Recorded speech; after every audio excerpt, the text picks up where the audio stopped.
Hi friends, is sorry cinema bus அப்டேட்டில் ஒரு தெரி மாசான ஒரு அப்டேட்டோட வந்திருக்குங்க. நம்ம ஜெயிலர் செகண்ட் பார்ட் படத்தில் பார்த்தீங்கன்னா ஒரு சூப்பரான ஒரு அப்டேட். இந்த படத்தோடைய ஷூட்டிங் மார்ச் மாதம் கடைசி அப்படி இல்லைன்னா ஏப்ரல் ஸ்டார்டிங்லேருந்து இந்த படத்தோட ஷூட்டிங் ஆரம்பிக்க போகிறாங்களாம். ஸோ ரஜினி சாரோடைய உடல்நிலை கருதி இப்போ நடுவில் அவருக்கு வந்து ஒரு சின்ன பிரேக் கொடுத்துருக்காங்க. ரஜினி சாரோடைய போர்ஷன்ஸ் எல்லாமே இன்று இல்லை நாளையோட முடிஞ்சிடும். கூலி படத்தோட ஷூட்டிங் எல்லாமே முடிஞ்சிடும், அவரோட போர்ஷன்ஸ் எல்லாமே. அதுக்கப்புறமேட்டா ரஜினி சாருக்கு ஒரு 1 month அவருக்கு வந்து ஃபுல் ரெஸ்ட் கொடுக்க போகிறாங்க. அந்த ரெஸ்ட் எடுத்துகிட்டு மார்ச் மாதம் லாஸ்ட்லேயும் இல்லை ஏப்ரல் மாதம் ஸ்டார்டிங்லேயும் அக்கார்டிங் டு த டேரக்டர்ஸ் அவருடைய பிளான் என்னவோ அதை பார்த்துட்டு படத்தோடைய ஷூட்டிங் ஆரம்பிச்சிருங்க. முதல் ஷெட்யூலே பார்த்தீங்கன்னா கேரளாவில் எடுக்க போகிறாங்களாம். ஸோ கேரளாவில் முக்கியமான சீன்ஸோடு தான் படத்தோட ஷூட்டிங் ஆரம்பிக்க போகிறாங்களாம். ஸோ கேரளாவில் இருக்கக்கூடிய தலைவர் ஃபேன்ஸுக்கு எல்லாருக்குமே இது வந்து ஒரு நல்ல ஒரு ஆப்பர்ச்சுனிட்டி. ஏற்கனவே வேட்டையன் படத்தோடைய ஷூட்லாம் வந்து கேரளாவில் கொஞ்சம் எடுத்திருந்தாங்க.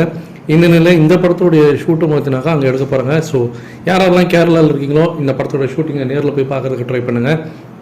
அடுத்தது கூலி படத்தோடைய ஒவ்வொரு அப்டேட்டும் பார்த்தீங்கன்னாக்கா இண்டஸ்ட்ரியில் வந்து ஒரு பெரிய தாக்கத்தை ஏற்படுத்தினது, ஒரு ஹைப்பை பயங்கரமாக க்ரியேட் பண்ணிருக்கு. ரஜினி சாருக்கு இந்த படத்தில் ஃப்ளாஷ்பேக் காட்சிகள் இருக்குது. கூலி படத்தில் அதில் ஒரு யங் லுக்கில் வராரு, அதுதான் ரொம்ப ரொம்ப முக்கியம்.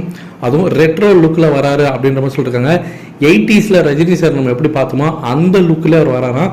இதற்காக ரஜினி சாருக்கு ஸ்பெஷலாக பார்த்தீங்கன்னாக்கா லோகேஷ் கனகராஜ் அவர்கள் அந்த டிஏஜிங் டெக்னாலஜி ஏஐ யூஸ் பண்ணியிருக்காங்க. ஸோ அந்த டிஏஐ டெக்னாலஜி யூஸ் பண்ணி ரஜினி சாரை ரொம்பவே யங்காக காட்டுறதுக்கு மெனக்கட்டுருக்காங்க. ஸோ ரஜினி சார் ஜெயிலர் படத்துலேயே பார்த்தீங்கன்னாக்கா அந்த ஃப்ளாஷ்பேக் காட்சிகளை யங்காக தான் வருவார். அதில் ஒன்றும் பெருசாக வந்து ஒரு டெக்னாலஜி யூஸ் பண்ணியிருக்க மாட்டாங்க, சிஜிஐயோ எதுவுமே இருக்காது. ஜஸ்ட் மேக்கப்லேயே அவர் நல்லா எங்கே காட்டிருப்பாங்க. இதில் அதோட அடிஷ்னலாக சேர்த்து கொஞ்சம் அந்த டெக்னாலஜின்னு யூஸ் பண்ண போகிறாங்க, சிஜிஐ யூஸ் பண்ண போகிறாங்க. ரஜினி சாரை தாறுமாறாக கொண்டாடுறதுக்கு ரெடியாக இருங்க ஃப்ரெண்ட்ஸ்.